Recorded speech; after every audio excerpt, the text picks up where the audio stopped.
YouTube is an amazing place for you to connect and support your favorite creators by buying their merch. But what happens when this connection is exploited by greedy content creators? And what happens when their attempt to exploit their audience backfires and goes horribly wrong? But first, we need to understand what a good product looks like. When it comes to YouTubers making good products, two great examples come to mind. First off, we have Mark Rober and his Crunch Labs product. Crunch Labs is a subscription to a build box that includes new and unique engineering puzzles that get renewed every month. And Mark Rober stated in the launch of the Crunch Labs video that since he started his channel, his fans had always watched him create crazy things with the skills he learned at NASA. But since his fans never got to build anything themselves, he wanted to change that. This product was an immediate hit, achieving their goal of 100,000 box subscribers in 2 years. Except they didn't, because they achieved 100,000 subscribers in the first 6 months. First, CrunchLabs had a goal of hitting 100,000 monthly box subscribers in the first 2 years. They hit it in the first 6 months. And just like Crunch Labs being a hit, this next product also received a ton of hype from fans. It was a great example of how to make something edible. That product being Joyride by Ryan Trahan. On February 13th, 2024, Ryan Trahan posted a video titled My Last Video. And although some people at first glance thought it was the end of Ryan Trahan, it was actually just the start of his new candy brand called Joyride. And although there was a small controversy surrounding the fact that Ryan didn't actually create Joyride, instead just partnering with a smaller brand to become a co-founder of Joyride, this product was still received insanely well by both his viewers and even fellow YouTubers. Sexy. Good. Magical. Magical. He's gonna say prime. Magnanimous.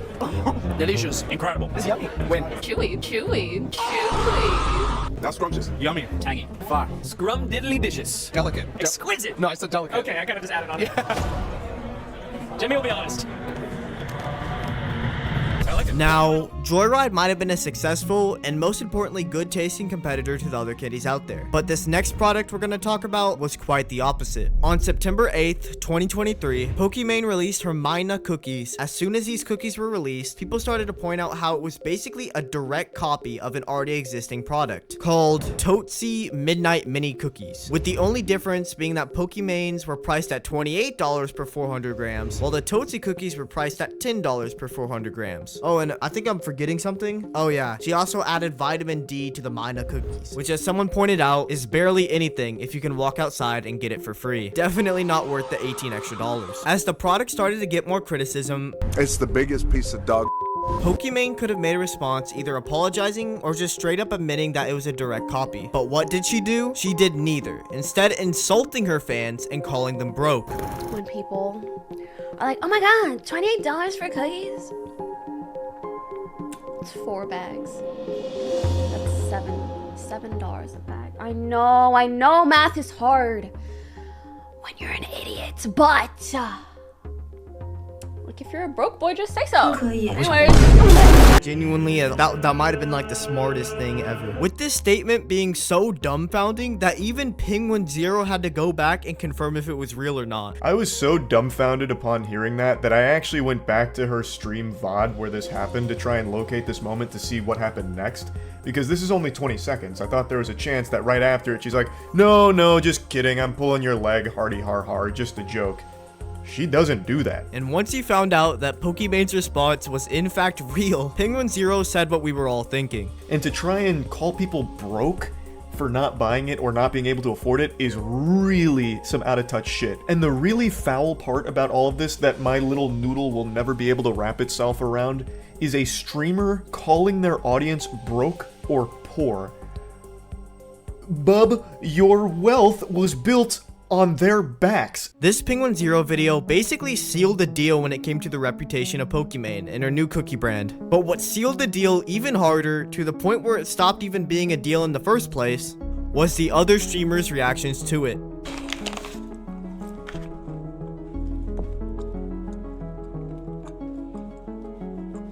On my life though, not worth $28, bro. I'm gonna be honest with you, bro. The taste kicks in, and it's not terrible. Okay, hold up. It's not great either. basically calling it mid. And even though Pokimane's reputation was hurt from selling these awful products, she still manages to be a popular YouTuber and streamer. But these YouTuber products are only going to get worse, and unlike Pokimane's cookies, this next product didn't just leave a bad taste in the consumer's mouth, but it also scammed an underage audience. And what if I would have told you that this creator got away from his consequences scot-free? That creator, of course, being Jake Paul, and the product being EdFluence, which is the worst product in this video so far. But to understand why Jake Paul's course was so bad, we need to go back to late 2017, when Jake Paul had an idea to make a course for the next generation of social media influencers. The course being, like I said before, EdFluence. And for the low price of $7, Jake Paul would give you the 13-chapter course so you would know what it takes to become an influencer. But there was one problem. Jake never actually gave you the full course, because if you paid the $7, you were actually just paying for the first page, and the other 12 were behind yet another paywall. So how do you get to the 12 pages of the course? You need to pay another $57. And to make it even worse, you were paying $64 for a course like this. Oh, you're what, Mom? You're watching this EdFluence course? Oh my gosh, you're blowing up, Mom? Oh my gosh, yeah, I know, because everything in this course is right. You should follow it. Click.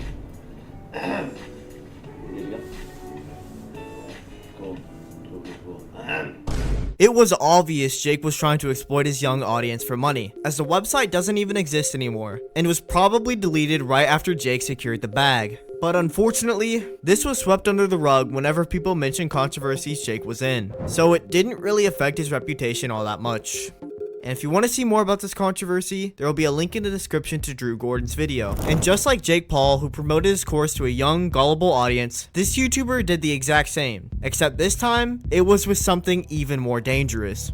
On December 31st, 2018, RiceGum posted a video titled, "How I Got AirPods for $4. And in this video, RiceGum would go on to promote a website called Mystery Brands, which is basically just a gambling site where you would spend X amount of money on a mystery box and hope to get some sort of a return. So me and Mystery Brand actually teamed up, if you don't know what it is. Basically, it's a site that has a ton of these like random mystery boxes. Like right here, he has like a Yeezy and Supreme and like technology, like smartphone one. I don't know. I guess you buy a mystery box, you open it, and you get like one random either dope item or bad item. It's like a mystery. It's a surprise. And up to this point in the vid, he was just explaining what Mystery Brands is and that he partnered with them. The only problem is that he didn't explain that it's specifically for his 18-year-old audience, and so far hasn't specifically stated that it's a gambling site, which is where the first criticisms of RiceGum come from. But it would only get worse as the video continued, as throughout the rest of the video, RiceGum would show him gambling on more and more mystery boxes. And since he was sponsored by Mystery Brands, his odds of winning were of course increased. But RiceGum never stated that and showed himself winning big prizes multiple times. Why not? Oh! Give me something off. These aren't bad either. Wait a minute, guys. The box was only $160. I can sell this back for $600 and make profit. I'm gonna do it. I'm making profit. If they give me a fidget spinner one more time, bro, I'm punching my monitor. I'm just gonna have AirPods. And since RiceGum's audience is full of gullible teenagers and kids, many people questioned the ethics of this video, with the biggest criticism being that RiceGum was promoting straight up gambling as a way to make money. Now, you guys can see my balance right here. I started with like half of this, and then I just kept opening stuff, got some cool stuff, and then I like sold back, so I made back some of the money. I'm up right now though, so like I've been having good luck on this site. I'm gonna ship this to my house though. Leading to even PewDiePie calling him out. So he won a $10,000 handbag. What are the odds? Something smells a bit fishy about this. They both won considerable amount of items. When RiceGum started to get pressed with all these criticisms, he decided not to respond at all, not even deleting the video or the link in his description. If he would have responded and apologized for promoting straight up gambling, maybe his reputation would have maintained a good status. But for now, his credibility is absolutely cooked.